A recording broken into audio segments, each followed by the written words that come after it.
पादपों में परिवहन।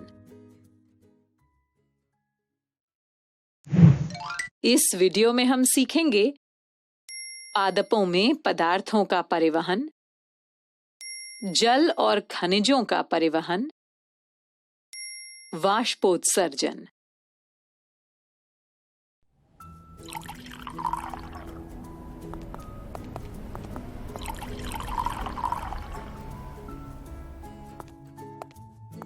बच्चों, सभी पौधों में पानी दे दो, कोई भी पौधा छूटना नहीं चाहिए।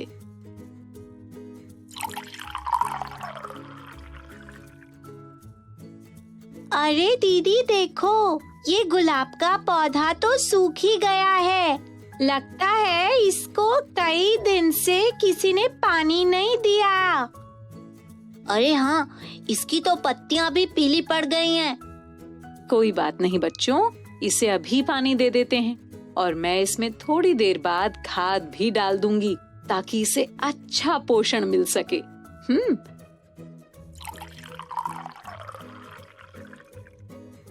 दीदी, कितने कमाल की बात है ना कि हम पानी और खाद दोनों को ही केवल पौधों की जड़ों में डालते हैं, लेकिन फिर भी पूरा पौधा हरा भरा हो जाता है ना?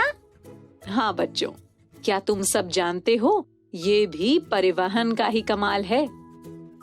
परिवहन?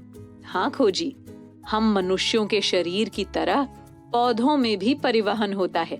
इसी परिवहन के कारण जल और अन्य पोषक तत्वों को पौधे का हर भाग प्राप्त कर पाता है।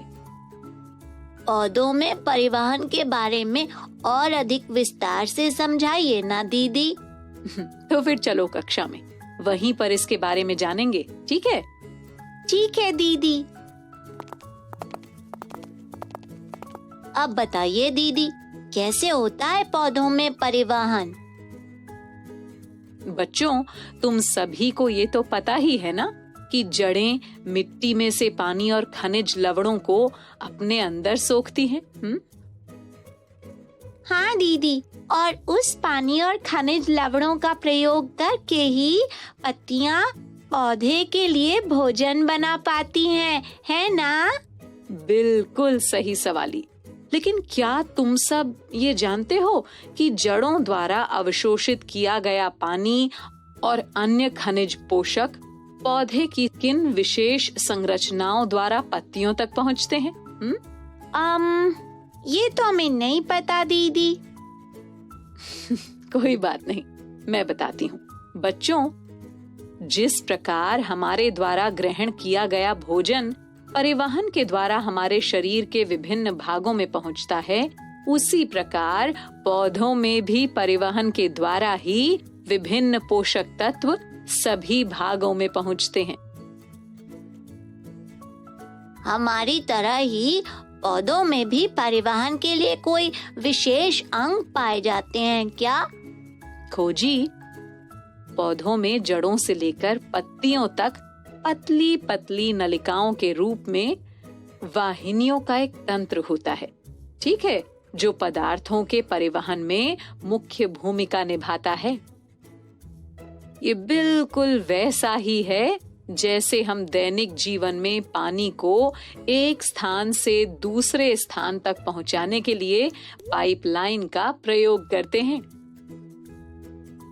यानी कि पाइप की तरह ही नलिकाएं जड़ों से पत्तियों तक फैली होती हैं। हाँ सवाली। पौधों की मूलों यानी जड़ों में कुछ छोटे छोटे धागे के समान संरचनाएं होती हैं, जिन्हें मूल रोम यानी रूट हेयर कहते हैं। ये मूल रोम मृदा यानी मिट्टी के कणों के बीच उपस्थित पानी के संपर्क में रहते हैं। ये जड़ की सतह के क्षेत्रफल को बढ़ा देते हैं और पानी तथा पोषक पदार्थों के अंतर्ग्रहण को सरल बना देते हैं। अच्छा, तो मतलब कि मूल रोम ही मिट्टी में से सभी आवश्यक पदार्थों को अवशोषित करते हैं। हाँ खोजी, मूल रोमों द्वारा अवशोषित किए गए सभी पदार्थ वाहिनियों तक पहुंचते हैं। ये वाहिनियां विशेष कोशिकाओं की बनी होती हैं। ये कोशिकाएं मिलकर संवहन ऊतक यानी वैस्कुलर टिश्यू को बनाती हैं। संवहन का अर्थ होता है अपने साथ लेकर जाना। अपने नाम के ही अनुसार ये ऊतक पदार्थों को ले जाने का कार्य करते हैं, यानी उनका संवहन करते हैं। ऊतक क्या होते हैं दीदी? सवाली, कोशिकाओं का एक ऐसा समूह जो किसी जीव के शरीर में किसी विशेष कार्य को पूर्ण करता है, उसे ऊतक यानी टिश्यू कहते हैं। जैसे पौधों में 2 संवहन ऊतक पाए जाते हैं। पहला जाइलम यानी दारू ऊतक और दूसरा फ्लोएम यानी पोषवाह ऊतक। जाइलम और फ्लोएम, ये दोनों ऊतक क्या विशेष कार्य करते हैं दीदी? जाइलम नलियों का एक जाल होता है जो जड़ों के तने और शाखाओं के माध्यम से पत्तियों को जोड़ता है। जाइलम जड़ों द्वारा अवशोषित किए गए जल और खनिज लवणों को घोल के रूप में तने एवं शाखाओं से होते हुए पत्तियों तक पहुंचाने का कार्य करता है। अच्छा, तो ये कार्य करता है जाइलम ऊतक। और फ्लोएम के कार्य के बारे में भी बताइए ना दीदी। पहले तुम सब मुझे ये बताओ कि पौधे का भोजन उसके किस भाग में बनता है? पौधे के रसोई घर यानी उसकी पत्तियों में, है ना? बिल्कुल सही खोजी। जब सभी आवश्यक पोषक तत्व पौधे की पत्तियों में पहुंच जाते हैं तो उसके बाद पौधा प्रकाश संश्लेषण की प्रक्रिया के द्वारा अपना भोजन बनाता है। पोषण के लिए पत्तियों में बने इस भोजन की आवश्यकता पौधे के सभी भागों को होती है। भोजन पौधे के बाकी भागों को कैसे प्राप्त होता है दीदी? बच्चों, इस स्थिति में फ्लोएम ऊतक अपना कार्य करता है। फ्लोएम भी नलिकाओं के जाल के रूप में पत्तियों से लेकर पौधे के सभी भागों तक फैला होता है और पत्तियों में बने भोजन को घोल के रूप में पौधे के सभी भागों तक पहुंचाता है। अच्छा, तो ऐसे होता है पौधों में परिवहन। एक और जरूरी बात बताती हूँ बच्चों। तुम सभी को याद है कि मैंने पिछली कक्षा में वाष्पोत्सर्जन के बारे में बताया था? याद है? आपने बताया तो था दीदी, पर अब थोड़ा थोड़ा ही याद आ रहा है। कोई बात नहीं, चलो एक बार फिर से इसके बारे में समझते हैं। बच्चों, वाष्पोत्सर्जन 2 शब्दों से मिलकर बना है। वाष्प जमा उत्सर्जन। वाष्प यानी पानी के गर्म होने पर बने भाप के कण और उत्सर्जन यानी बाहर निकलना। तो वाष्पोत्सर्जन का अर्थ हुआ वाष्प के रूप में पानी या जल का बाहर निकलना। ठीक? वाष्पोत्सर्जन और पौधों के परिवहन में क्या संबंध है दीदी? सवाली, पौधे मिट्टी में से जिस जल को अवशोषित करते हैं वो सारा जल पौधे द्वारा उपयोग नहीं किया जाता। सच्ची दीदी? तो फिर जो जल उपयोग नहीं होता उसका क्या होता है? कुछ जल पत्तियां भोजन बनाने में इस्तेमाल कर लेती हैं, ठीक, और बाकी बचा हुआ जल पत्तियों की सतह पर स्थित रंध्रों द्वारा वायुमंडल में मुक्त कर दिया जाता है। पौधों की पत्तियों द्वारा जल मुक्त करने की इस प्रक्रिया को वाष्पोत्सर्जन यानी ट्रांसपिरेशन कहते हैं। वाष्पोत्सर्जन पौधे को ठंडा रखने में भी सहायक होता है। हाँ, अब समझ आ गया दीदी। बहुत अच्छे।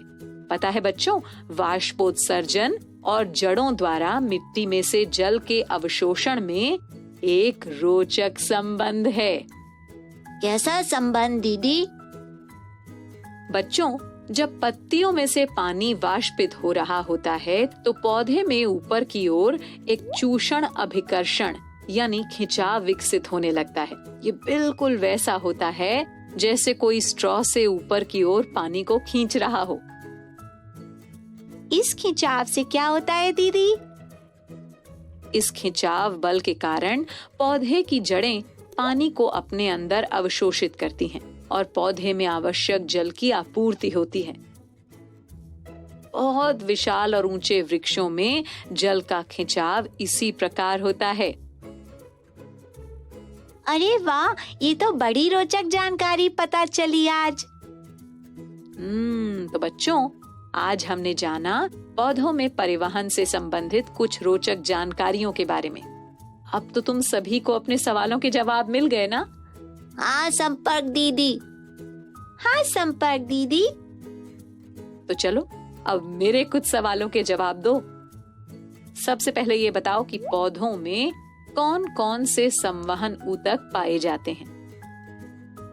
पौधों में 2 संवहन ऊतक पाए जाते हैं दीदी, और उनके नाम हैं जाइलम और फ्लोएम। एकदम सही। अच्छा, अब ये बताओ कि जाइलम और फ्लोएम के कार्यों में क्या अंतर है? जाइलम जड़ों द्वारा अवशोषित किए गए जल और खनिज लवणों को घोल के रूप में पत्तियों तक पहुंचाने का कार्य करता है दीदी।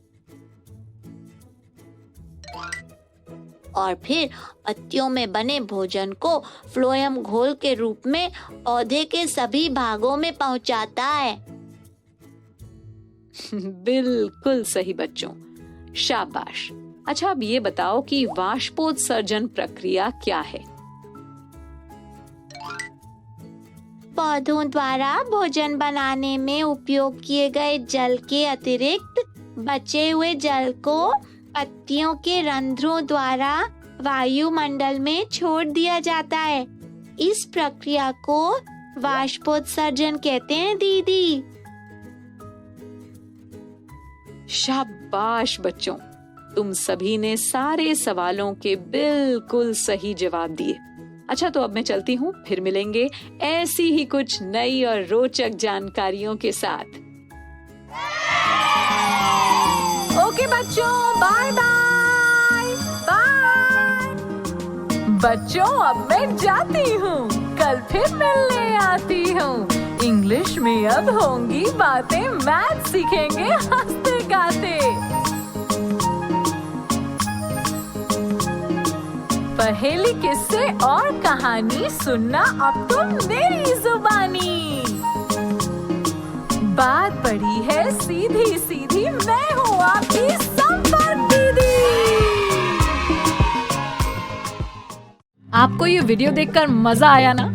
अगर आप इस वीडियो से संबंधित अन्य संसाधन जैसे कि अन्य वीडियो, गतिविधियां, क्विज इत्यादि देखना चाहते हैं तो अभी डाउनलोड करें संपर्क स्मार्ट शाला मोबाइल एप्लीकेशन। और हाँ, अगर आपको ये वीडियो अच्छा लगा हो तो इसे जरूर लाइक करें। और भी नए नए वीडियोस देखने के लिए सब्सक्राइब बटन पर क्लिक करना न भूलें। मिलते हैं बहुत जल्द YouTube और संपर्क स्मार्ट शाला ऐप पर।